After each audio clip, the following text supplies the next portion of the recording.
I think the biggest thing going on now today is what's going on with the president and his attitude towards these court decisions, saying, and again, it's district court, so we've got to wait for a lot of the appellate process to play out, saying he cannot bring the National Guard, let alone active military, onto the streets of the United States based on the conditions. And this raises all sorts of constitutional issues. I got several emails today from folks saying, what happens if the president defies a court order, right? And the White House has been very careful not to do that. There's the one exception maybe was when they had planes in the air and they said they couldn't turn around headed towards Venezuela. Here's the president today. This would be 1A, I think. Here's the president today. And I want you both to kind of put on your Larry Tribe hats or whoever, Douglas Ginsburg hats, and analyze what he has to say here. Roll that one, please.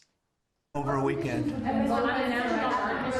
What? The Insurrection Act, under what conditions or terms would you? Well, I'd do it if it was necessary. So far, it hasn't been necessary, but we have an Insurrection Act for a reason.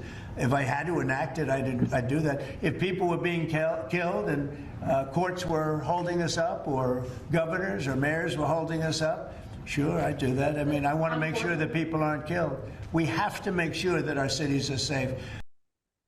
Okay, Batya, I'd love your just like 80,000 feet view of the way the president's talking about the Insurrection Act there and safety. It's just such perfect classic Trump, and you really see his genius there. If you're listening closely, he set conditions that definitely are not going to be met. So, like, he's actually giving himself cover to never do this, but he said that he might in a way that will, A, make his base feel like it's a possibility and satisfy them, and B, make the mainstream media go absolutely crazy and talk about nothing else as if this is imminent. So he's flooding the zone. He's making the mainstream liberal media look stupid. He's making his base happy while also covering himself and making it clear to like actually intelligent people like the 2A community that this is not going to happen. Okay, just another question for you, and then I want Stephen at length. How do you feel about the general notion of federal judges saying the conditions aren't close to requiring this, and the president saying, well, maybe they are? In other words, how do you feel about generally presidents putting active duty military or National Guard in situations that are not riots? They might involve some violence in some cases, but they're not ongoing murderous riots. Well, he was very clear. He said if a lot of people are being killed. Yeah.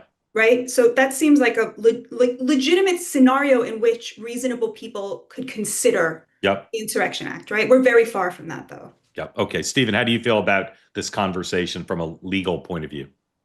Well, before I get to the legal part, I just have to recognize that Trump politically is a genius. He really does understand what's in people's hearts. I remember campaigning in Milwaukee, and the number one issue I'd hear from people is crime and homelessness. So this is taking place across America.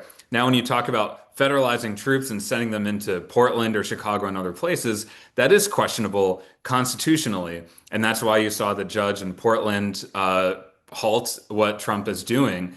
And if you move to the next step, where Trump disobeys a court order, that's where you have a creeping civil war in this country, where we're not sure who's really in charge. And part of the way that Trump is able to justify this is that he says the problem is so bad and our political enemies are so evil that anything is justified. And the problem with that mindset is that you no longer have a republic that you live in that has a rule of law.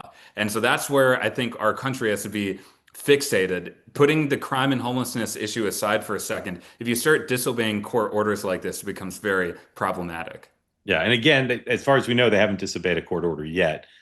Cozy Earth makes extraordinary products for your bed, for your back, for your legs, pants and shirts, and of course the bedding. Cozy bamboo sheets, temperature regulating, keep you hot in the winter and cool in the summer. And then of course, my new favorite, the Bubble Cuddle Blanket. Lose yourself in luxury with the Bubble Cuddle Blanket. Try to say that fast 10 times, Bubble Cuddle Blanket. All of them, it's stuff, viscose made from bamboo, incredibly comfortable. And now, if you'd like to get some of the products from Cozy Earth, you can at an extraordinary discount of 20% off. Go to cozyearth.com. Use the promo code 2A for 20% off your full purchase. Cozyearth.com. Tell them Mark sent you, and buy the pants. Don't just buy the pants, but buy the pants. I wore them all day, and as usual, they served me quite well. They say that something that's easy is like a walk in the park. Well, easier than a walk in the park, hit the subscribe button, be part of the two-way community, never miss an episode, be part of our conversations. Thank you for your service to America.